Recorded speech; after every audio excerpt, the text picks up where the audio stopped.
Send a Cow began because a Ugandan bishop stood on a farm near Bristol and said, why are those cows being killed as a consequence of a poor political policy and the common agricultural policy, whilst my country is suffering from poor political governance causing a civil war?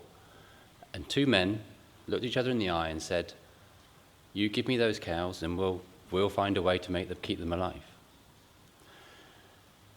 Aid, when it's direct, targeted, the intent behind it is clear, where the power within the journey is clear and where the control is given to the person who deserves it, I think it's justified.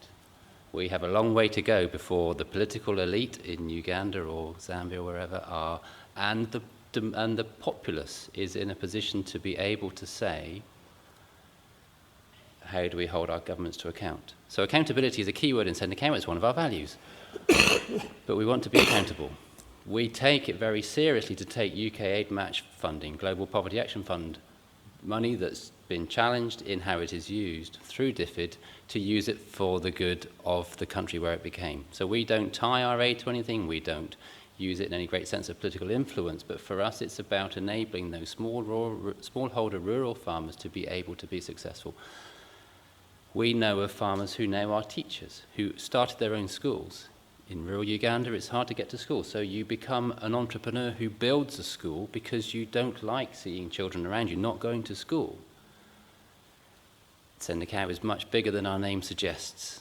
Don't go away from here thinking we're just about cows and Friesians and big fat blue, black and white things that are dying of diseases. You can manage all of those things. As an ex-dairy farmer, that was why we did it. It was through integrity to make sure that the cows wouldn't die. So Uganda, the Pearl of Africa, I saw the 6th generation of one of those original cows 25 years later. So they don't all die. So please don't carry that thought with you. Targeted. You can't slice a cow into pieces because then she doesn't become what she was. Everyone said to us, that the professionals said to us before we went, don't do this because it's a bad idea. They'll kill them all. No. People want to be enabled to become who they can be. People have a passion to be hopeful. People have a passion to change their life.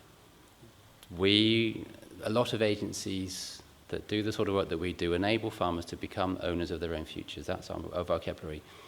I co-chair the UK Food Group with Graziella, one of John's colleagues. So what John has said I have many conversations with Graziella about this, as do some of you in this room. Smallholder farmers need to coalesce into groups that are able then to speak into the situation. So we have groups that tell local politicians, you promised us a road in the last election, where is it?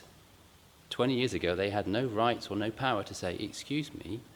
They just went, please, thanks very much for the bag of maize. We'll carry on and vote for you next time. There is a sense in which we're building accountability so that individuals say, you promised, whereas accountability comes.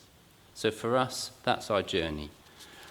This Ethiopia Impact Report in your bags shows how we have spent 844,203 pence of DFID's money working with 2,400 households in the Walaita district of Ethiopia.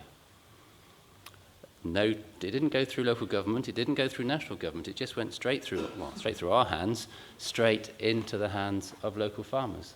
And most of it was time, talking, building skills, building confidence, building hope, enabling people to become who they needed to be. And because they had a hope, they could then change their own future. That's the story of this report. That's the story of our level of work and our nature of our work. I would love to not do my job because Africa is confident and thriving, and that's our passion, that's our hope, and that's why we host these debates, to help create a conversation whereby we can see what it is that's holding it back. At local level, it's political leadership, it's national leadership, there's a whole load of things that we want to work on, but for us, primarily, it's about enabling smallholders to have a future. And in their hands will be how they change their national leadership.